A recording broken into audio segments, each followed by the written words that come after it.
다시 일어날 수 있을까라는 제목을 가지고 하나님 말씀 나누도록 하겠습니다. 한 해의 문이 열릴 때면 모두가 희망을 가지고 시작을 합니다. 올해는 꼭 달라져야지, 올해는 꼭 이루어야지, 올해는 이것만큼은 내가 잘해서 올해는 그래도 괜찮은 한 해였어라는 그런 꿈을 가지고 그렇게 다짐하며 시작합니다. 하지만 이제 한 달이 채 막 이제 지나는 시점이 되었는데 놀랍게도 많은 분들이 현실의 벽 앞에서 그 마음이 꺾이고 맙니다. 계획은 지켜지지 않고 기대는 점점 더 사라져가죠. 그러다가 문득 그런 생각이 듭니다. 올해도 작년처럼 되지는 않을까? 지금 힘들고 어려운 이 삶에서 주저앉아 버리고 내가 다시 일어날 수는 있을까라는 그런 의구심이 생깁니다. 오늘 우리가 읽었던 그 본문의 배경이 되는 이스라엘의 삶도 마찬가지였는데요. 이때 당시에 포로 생활이 이제 길어지고 하나님께서 약속의 말씀을 하셨지만 야 이제 언젠가는 우리가 포로 생활을 끝내겠지라는 그런 기대감이 있었지만 기대감도 이제는 점점 더 이렇게 사라져가고 거기에다가 심지어 하나님이 계시지 않는 것처럼 하나님이 말씀하지도 않고 응답하지도 않고 자신들을 잊은 것처럼 그렇게 느껴졌습니다. 그래서 이들이 하나님 앞에 뭘 하고 원망을 하냐면 이사야 40장 27절 쉬운 성경으로 읽어드리겠습니다. 여호와께서는 나의 어려움을 모르고 계신다. 내 하나님께서는 나의 간절한 부르짖음을 무시하신다. 하나님께서 내 어려움을 모르고 내가 하나님 앞에 힘들다고 이렇게 기도하는데도 하나님은 무시한다고, 하나님은 계시지 않는 것 같다고 그렇게 이야기를 합니다. 자, 그렇다면 왜 이들은 절망하고 또 이 절망 속에 있는 이들은 어떻게 회복할 수 있을까요? 어떻게 다시 일어날 수 있을까요? 우리가 이렇게 지치고 무거워지는 많은 이유들이 있는데 그중에 대표적인 그런 이유는 우리가 교회 다니면서 일이 헌신을 해야 될 일, 섬겨야 될 일, 그런 일들이 많아서가 아니라 우리가 바라보아야 될 시선을 잃어버렸기 때문에 그렇습니다. 많은 분들이 예수를 믿는데도 어느 순간 기쁨을 잃어버려요. 많은 분들이 예수를 믿으면서도 섬김의 그 축복들을 잃어버리고 잊어버리고 오히려 예수를 믿으면서도 세상 사람들보다도 더 힘들고 어렵게 그렇게 살아가고 있습니다. 가장 중요한 이유가 뭐냐면 자기가 바라봐야 될 시선을 잃어버렸기 때문에 그래요. 진짜 바라봐야 될 것을 바라보지 않기 때문이고 진짜 붙잡아야 될 것을 붙잡지 않았기 때문에 그렇게 힘든 것입니다. 여러분 스마트폰 이렇게 다 가지고 계시잖아요. 열심히 스마트폰을 이렇게 닦고 관리를 한다고 하더라도 어느 순간 배터리가 방전되면 쓸모 없어집니다. 앱을 아무리 열심히 사용하고 스마트폰을 열심히 막 사용한다 할지라도 전원의 전기에 연결되지 않으면 결국은 꺼지듯이 우리의 인생도 어디에 연결되어 있느냐가 아주 중요합니다. 아무리 열심히 봉사하고 섬기는 것들이 중요하지만 내가 바라보는 것, 연결된 것이 어디냐가 중요하다는 거예요.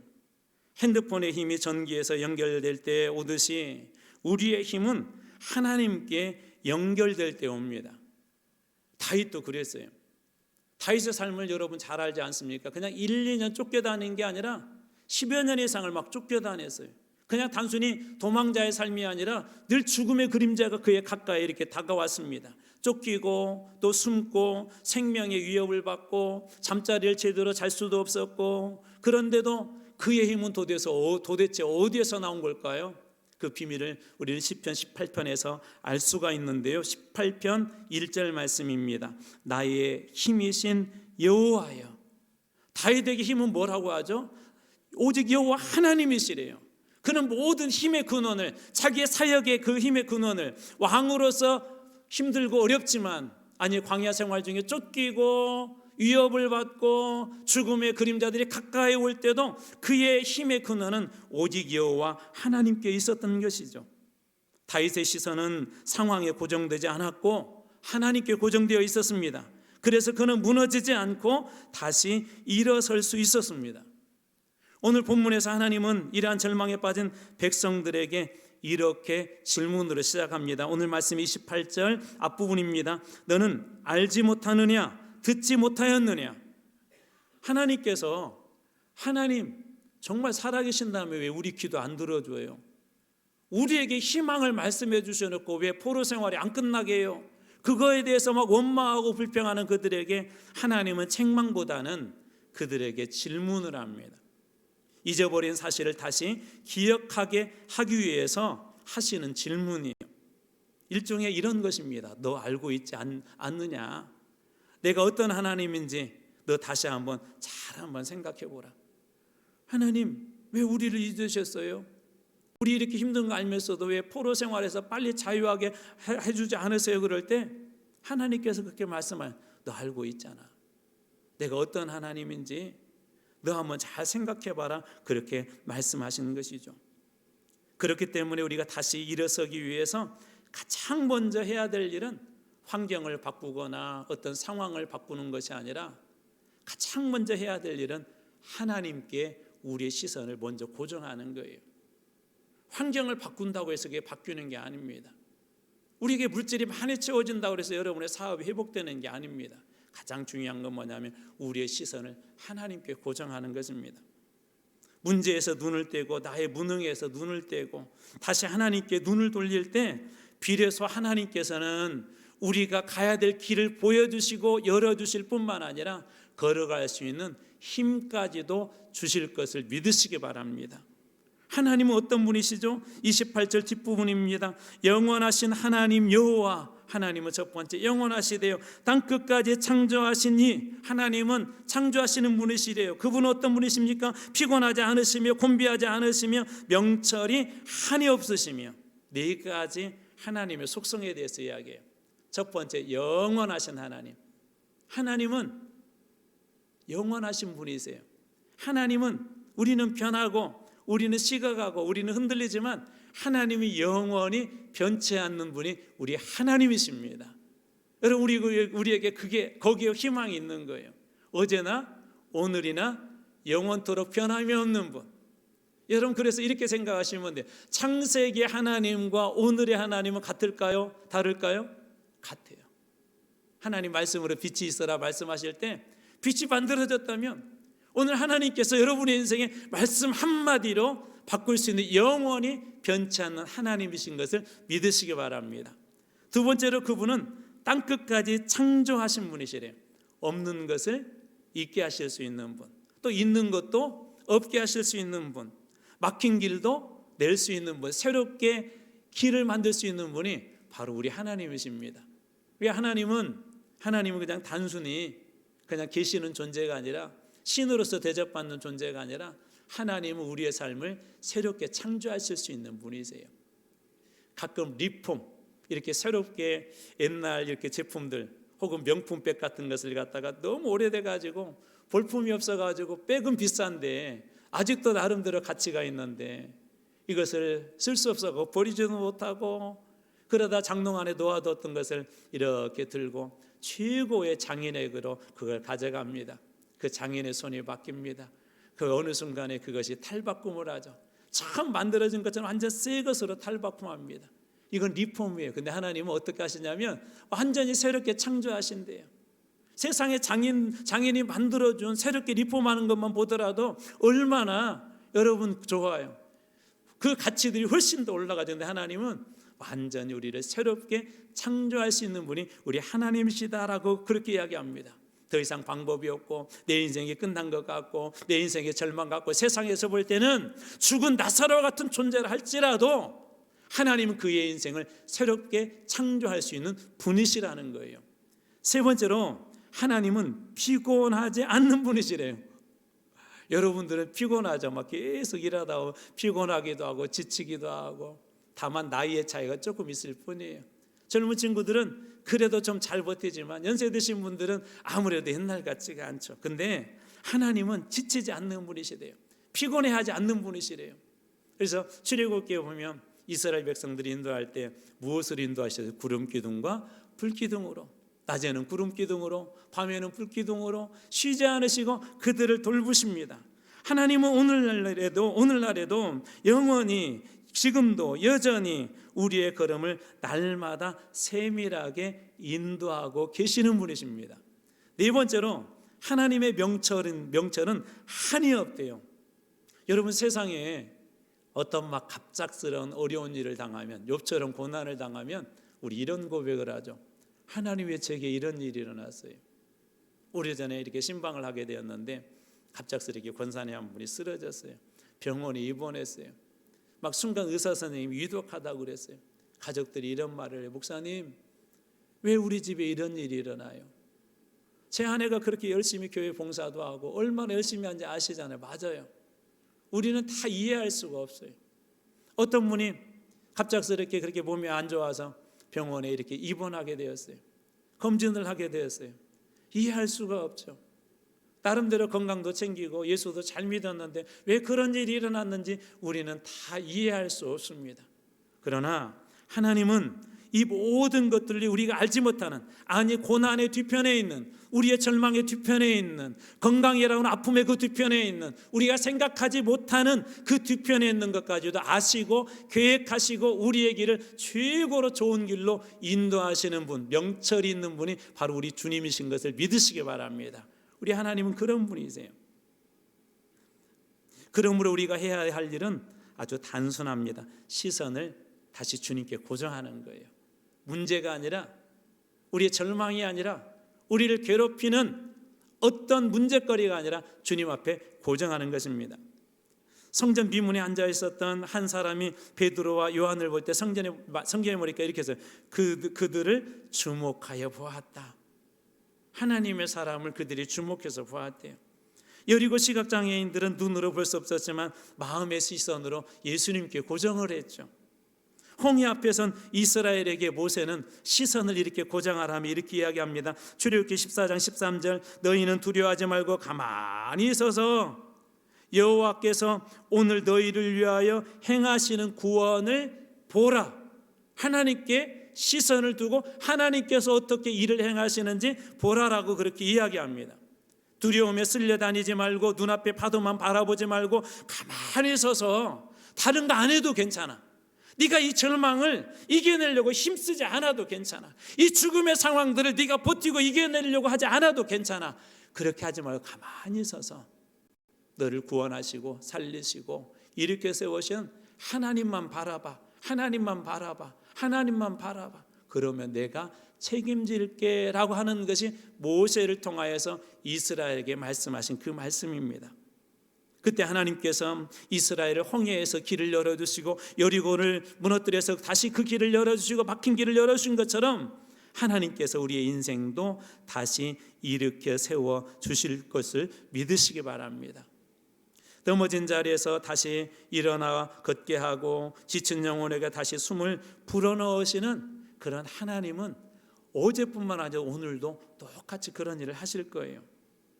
자, 우리가 이렇게 시선을 하나님께 고정한다면 한 가지 사실이 보이기 시작해요.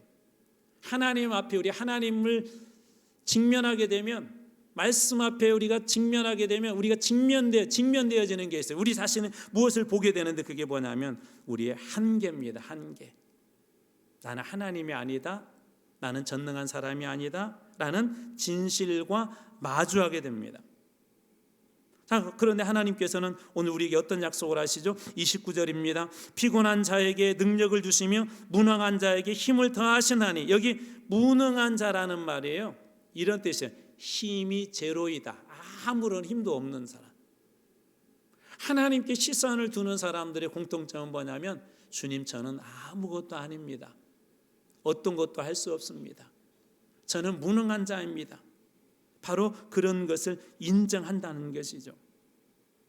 여러분, 오늘 말씀의 30절도 보십시오. 소년이라도 피곤하며 곤비하며 장정이라도 넘어지며 쓰러지되. 소년과 장정은 어떤 사람이죠? 가장 혈기왕성할 때, 그리고 가장 힘이 있는 사람, 무엇이라도 우리 돌도 모래도 씹어먹을 수 있는 그런 때 아니에요. 그런데 주님 뭐라고 말씀하시냐면 그런데도 이런 사람들도 결국 아무리 그가 소년이고 장정이라 할지라도 결국은 피곤하고 곤비하고 쓰러질 수밖에 없다는 것입니다. 아무리 건강해도 30일 동안 잠을 안 자고 아무것도 먹지 않고 아무리 젊다 할지라도 그렇게 버틸 사람은 없습니다. 결국 피곤하고 넘어지고 쓰러질 수밖에 없습니다. 이번에 이렇게 장례를 하면서 한 가지 이렇게 마음속에 담아둔 은혜 중에 하나는 뭐냐면, 아버님 때문에 친척들을 오랜만에 뵈었어요. 오랜만에. 정말 어떤 분은 한 20년, 30년 만에 이렇게 뵌 분도 계시고, 또 최근에는, 예전에는 제가 이렇게 장조카이고 또 큰 그 집안에서 그래도 조카들 중에는 가장 위에라 저희 작은 아버님, 큰 아버님도 이렇게 찾아뵙고 예전에 많이 했는데, 이제 이렇게 특별히 한국으로 들어와서 목회하면서는 자주 이렇게 찾아뵙지도 못하고, 어떤 분들은 짧게는 뭐 2, 3년, 또 5년, 어떤 분들은 친척들 중에는 10년, 뭐 20년 가까이 만에 뵌 분들이 계시는데, 그때 마음속에 딱 든 생각이, 저분들도 예전 같지 않구나. 저희 당숙 중에는 정말 무서운 분이 계셨어요. 근데 옛날 같지가 않더라고요. 그렇게 젊고 혈기왕성하고 집안일 열심히 돌보고, 대소사 있으면 그 찾아가고, 어려운 또 집안 사람들이 있으면 가서 도와주고 했던 분들도 이제는 예전 같지 않더라고요. 한때는 건강과 힘을 자랑하던 사람들도 세월 앞에서는 모두가 다 약해지지. 이것이 인간의 모습입니다. 하나님은 어떤 사람을 찾으실까요? 내 힘을 끝까지 붙잡고 내가 해보겠다라고 하는 그런 사람을 하나님은 찾으시는 것이 아니라, 하나님, 나는 아무것도 아닙니다, 주님이 저를 붙잡아 주셔야 합니다라고 고백하는 사람들을 하나님은 붙잡아 주십니다. 아직도 내 안에 1%라도 내 힘으로 해보겠다는 그런 마음이 남아있다면 그것은 교만입니다. 내가 아직도 이 돈이 있기 때문에 나는 기도하지 않아도 사업할 수 있다면 그것도 교만입니다. 나는 많이 배웠고 우리 집안은 넉넉하기에 우리 자녀들 교육 나는 잘할 수 있다고 생각한다면 그것도 교만입니다. 아무리 많은 것을 가졌다 할지라도 하나님 앞에서 우리가 할 수 있는 것은 거의 없습니다. 하나님이 해주셔야만이 할 수 있습니다. 사도 바울도 그런 걸 경험했죠. 바울은 어떤 사람이죠? 바울은 엄청난 배움이 깊은 사람입니다. 최고의 대학을 나왔습니다. 최고의 교수님으로부터 배웠습니다. 율법에 탁월한 사람이었습니다. 그런데도 어느 순간에 그에게 육체의 가시 때문에 그가 힘들었죠. 사역자지만 믿음의 사람이었지만 그 가시 때문에 하나님 앞에 그가 기도했을 때 하나님은 이렇게 말씀하시죠. 고린도후서 12장 9절, 나에게 이르시기를 내 은혜가 내게 족하도다. 이는 내 능력이 약한 데서 온전하여 짐이라. 내 능력이 어디서 온전해진다고요? 약한 데서. 주님, 제가 할 수 있습니다. 많기 때문에 할 수 있습니다. 돈 때문에 할 수 있습니다. 건강 때문에 할 수 있습니다가 아니라, 건강도 있고 돈도 있고 물질도 있고 많은 것들이 있지만 주님이 도와주셔야 할 수 있습니다라고 할 때, 그때 내 능력이 온전해진대요. 나를 통해서 하나님께서 온전히 일을 하신다라고 그렇게 이야기합니다. 그래서 바울은 뭐라고 고백합니까? 나는 나의 약함을 자랑합니다. 이는 그리스도의 능력이 내가 약할 때 온전해지기 때문에, 그 능력이 100%, 1000% 발휘되기 때문에 나는 나의 약함을 자랑합니다.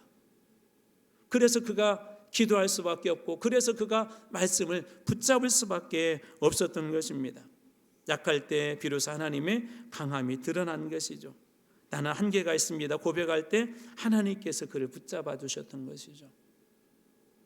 6.25 때 여러분 잘 아시는 것처럼 한강 이남으로 밀리기 시작하고 나중에 낙동강 이남까지, 낙동강 아래까지 밀렸을 때 우리 한국교회가 그 좁은 공간에서 모여서 기도했어요. 일반적으로 어떻게 해야 된다고요? 그런 상황 어떻게 전략을 세울까? 어떻게 이것을 돌파할까? 그런 고민을 해야 되는데, 교회는, 목사님들과 성도들은 그 전쟁터에서 그 기도했습니다. 어떤 뜻이죠? 하나님, 우리는 이 전쟁에서 이길 수 없습니다. 실제적으로 그러했으니까. 하나님, 우리는 버틸 수 없습니다. 실제적으로 그러했으니까. 그런데 그때 하나님 앞에 기도한다는 건 어떤 거예요? 하나님, 우리는 아무것도 아닙니다. 할 수 없습니다. 주님이 도와주셔야 됩니다라는 그런 의미 아닙니까? 그렇게 하나님 앞에 시선을 고정하고 한계를 인정할 때 하나님께서 놀랍게도 그 전세를 바꿔주시죠. 그래서 오늘 하나님 우리들에게도 묻고 있습니다. 아직도 내 힘을 믿고 있느냐? 아니면 이제 나를 의지할 준비가 되었느냐? 만약 하나님께 우리가 시선을 고정하고 나는 연약합니다, 나는 약합니다, 아무것도 아닙니다, 한계를 인정한다면 우리가 그분의 능력을 인정하는 거예요. 그분을 인정하는 것입니다. 그리고 그 자리가 무너진 우리를 다시 일어서게 하는 자리가 될 것입니다. 우리가 시선을 하나님께 고정하고 한계를 솔직하게 인정한다면 그 다음에 자연스럽게 이런 반응이 나와요. 하나님만 바라보고 하나님, 저는 할 수 없어요, 저는 절대로 안 돼, 그럴 때 자연스럽게 일어나는 반응 하나가 있는데 바로 31절 말씀입니다. 오직 여호와를 앙망하는 자는 새 힘을 얻으리니. 오직이라는 말은 어떤 의미인지 아시죠? 다른 대안이 없다는 거예요. 다른 대안이 없다는 거예요. 너의 한계가 있지, 내가 나를 바라보고 있지, 자 그렇다면 이렇게 해야 되라고 주님께서 돌려서 말씀하시는 거예요. 어떻게 하라는 거죠? 오직 여호와를 앙망하다. 앙망한다는 어떤 그냥 소망한다는 그런 의미가 아니라 원어적인 의미로는 꽉꽉 묶는다는 거예요. 묶는다는 거예요. 이걸 줄을 꽂아. 우리 새끼 줄을 이렇게 꽂잖아요. 새끼 줄을 이렇게 꽂아도 줄다리 같은 곳에 가서 보면 이렇게 두꺼워지면 안 끊어지잖아요. 근데 여기에서 이 카바, 꽂아는 말은 어떤 의미가 있냐면, 앙망하다는 어떤 의미가 있냐면 그 안에다가 이렇게 두꺼운 강철 이렇게 줄을 갖다가 넣고요, 새끼를 꽂는 거예요. 그러면 더 안 끊어지죠.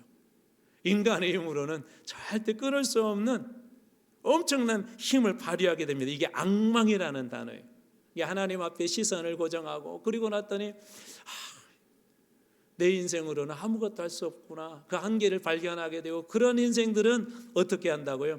하나님께서 부어주신 그 은혜에 그 속에 들어가는 거예요. 묶이는 거예요. 강철 줄과 함께 꼬여 있으면 그 줄이 웬만해서는 끊어지지 않는 것처럼 앙망이라는 하나님 앞에 묶여서 애지간한 어떤 고난들도 어떤 절망들도 끊을 수 없는 그런 상태가 되는 게 바로 앙망이라고 합니다. 자, 그렇다면 우리가 어떻게 묶일 수 있을까요? 첫 번째로는 말씀으로 묶어야 됩니다. 말씀으로. 데살로니가전서 1장 6절입니다. 또 너희는 많은 환난 가운데 성령의 기쁨으로 말씀을 받아. 데살로니가 교회가 어떤 상태라고요? 많은 환난이 있었는데 그때 무엇을 받았어요? 성령의 기쁨으로 무엇을 받았어요? 말씀을 받았다, 그렇게 이야기합니다. 환경은 여전히 환난이었었지만 그들의 마음은 말씀에 묶여 있었죠. 두 번째로 여러분, 기도와 금식으로 묶는 거예요. 사도행전 13장 2절, 주를 섬겨 금식할 때, 초대교회가 어려움이 있었을 때 이 교회들이 어떻게 할까, 이제 새로운 선교를 해야 되는데 어떨까, 그때 했던 게 뭐라고요? 주를 섬겨 예배하고 금식할 때 기도했다라고 그렇게 이야기합니다. 그래서 세운 사람이 바나바와 사울이었었고 바울이었었고, 이 두 사람이 이제 예수 그리스도의 말씀처럼 예루살렘과 유대와 그리고 이제 사마리아를 넘어서 온 땅으로 복음을 전하는 그 일에 교회의 본질적인 사명이 회복이 되죠. 이 어려운 일들을 사도 바울과 바나바가 감당할 수 있었던 건 뭐예요? 묶인 거예요. 예수 그리스도의 은혜에 묶이고 말씀에 묶이고 그리고 기도로 그렇게 묶인 것입니다. 또 우리는 예배를 통해서도 그렇게 할 수 있습니다. 사도행전 10장 44절, 베드로가 이 말을 할 때 고넬료의 집에서 예배를 드리고 있었어요. 하나님의 말씀을 선포하고 있었어요. 여러분들이 예배 드릴 때마다 이곳에서 우리 주님께서 여러분의 인생을 꼭꼭 묶어두시는 그런 축복이 있기를 주님으로 축원합니다. 그래서 놀라운 구원의 역사가 고넬료의 집에서 일어나죠.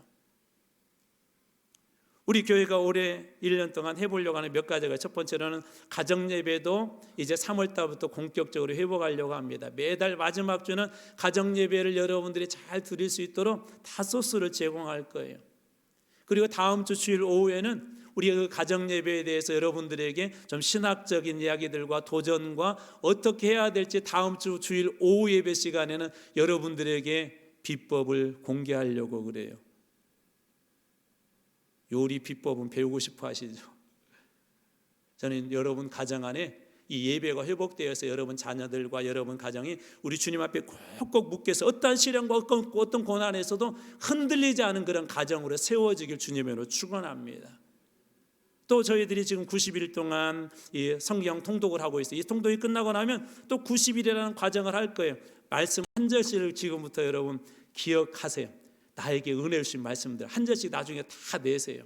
그러면 90명의 말씀을 매일매일, 예를 들면 아무개 권사님이 은혜 받은 말씀 한 절하고 아무개 권사 써놓고 그 말씀 우리 성도들이 같이 그날 묵상할 거예요. 90일 동안 그렇게 묵상 훈련해 할 거예요. 이번 통독이 끝나고 나면 그러면서 거기다 기록한 거예요. 짧게라도. 그리고 이것이 또 끝나게 되면 그 다음에는 이제 그걸 가지고 기도문을 만들 훈련을 또 90을 하려고 그래요. 말씀에 묶기 위해서, 하나님의 은혜에 우리가 묶임당하기 위해서. 이번 통독하던 중에 이런 내용이 하나가 있었어요.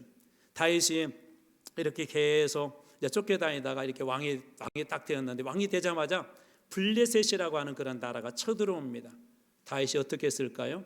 기도에 하나님 앞에, 하나님 어떻게 할까요? 올라가 싸워라. 이 싸움에서 대승을 거뒀어요. 그래도 또 블레셋이 또 쳐들어왔어요. 그럼 어떻게 하면 돼? 이미 올라가 싸워라 그 음성 듣고 대승을 했고 경험도 있고 아직 이 사람들은 사기 충천했을 거예요. 근데 다윗은 또 어떻게 하나? 또 기도해요.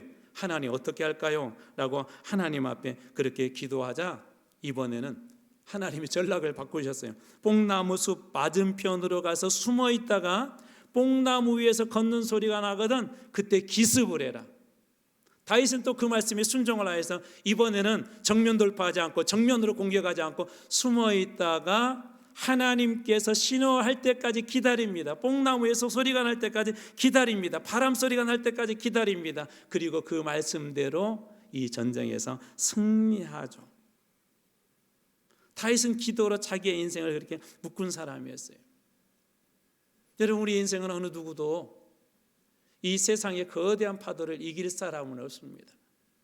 그렇지만 오늘 이야기가 여러분들에게 도전이 되었으면 좋겠어요. 제왕나비라는 나비가 있습니다. 제왕나비. 이 나비가 무려 4,800km를 날아간대요. 우리 교회 성도들은 한 막 4만 4 그렇게 해야 될 4,800 쉽게 얘기해 볼게요. 4,800 서울서 부산을 그냥 400km로 잡을게요. 몇 배가 되는 거죠? 4일은 4, 4, 2, 8 12배인가요? 역시 우리 교회 성도들은 뭐 돈도 뭐 숫자도 상관없고 여러분 그 길을 우리 보러 걸어가라고도 힘들잖아요. 이 나비의 무게가 0.5g 0.5g이면 이 손에 올려놨는지 있는지 없는지도 몰라요. 그런데 그 나비가 어떻게 미국의 저 북부에서 멕시코까지 4,800km를 날아갈 수 있을까? 첫 번째 기다린대요. 어떻게 기다리냐면 밤새 기다리는 거예요. 아침에 동이 터도 기다리는 거예요. 아침에 동이 트면 뭐가 떠오르죠?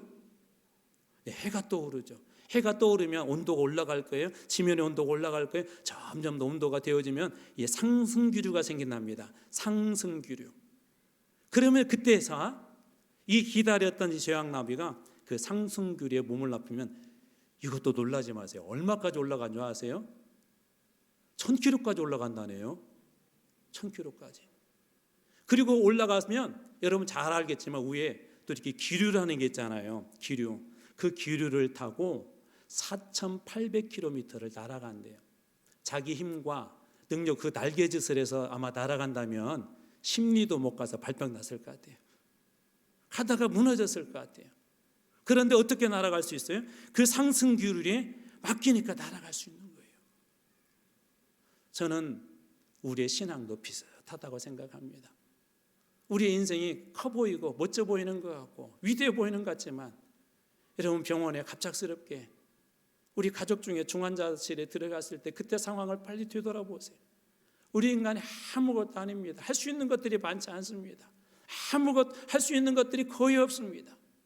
여러분 그럼에도 불구하고 하나님께서 우리를 붙잡아 두시고 성령께서 우리에게 그 바람 가운데 인도해 주신다면 우리의 인생이 비록 지금은 힘들고 어려워서 주저앉아 있지만 하나님께서 그런 인생도 이렇게 세워주셔서 피곤하지 아니하도록, 다른 박질하여도 피곤하지 않도록, 넘어지지 아니하도록 인도하시는 거룩한 은혜를 우리 모두 다 만나게 될 줄로 믿습니다.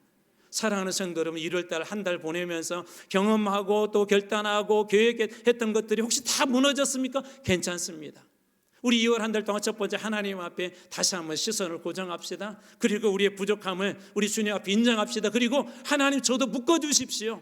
저도 말씀에 묶어주시고 은혜에 묶어주시고 성령의 바람에 묶어주셔서 제 힘으로는 날아갈 수 없지만 우리 주님께서 다시 일으켜 세워주시고 성령의 바람으로 날아갈 수 있도록, 일어설 수 있도록 붙잡아 달라고 기도할 때 여러분들에게도 이 큰 말씀이 복음이 되고 응답이 될 줄로 믿습니다. 오늘 말씀 읽어드리고 말씀 마치겠습니다. 31절입니다. 오직 여호와를 앙망하는 자는 새 힘을 얻으리니 독수리가 날개치며 올라감 같을 것이요 다른 박질하여도 곤비하지 아니하겠고 걸어가도 피곤하지 아니하리로다. 오늘 이 말씀처럼 여러분들이 앙망할 때 이 말씀 그대로 여러분의 삶에 응답이 되게 주님의 이름으로 축원합니다.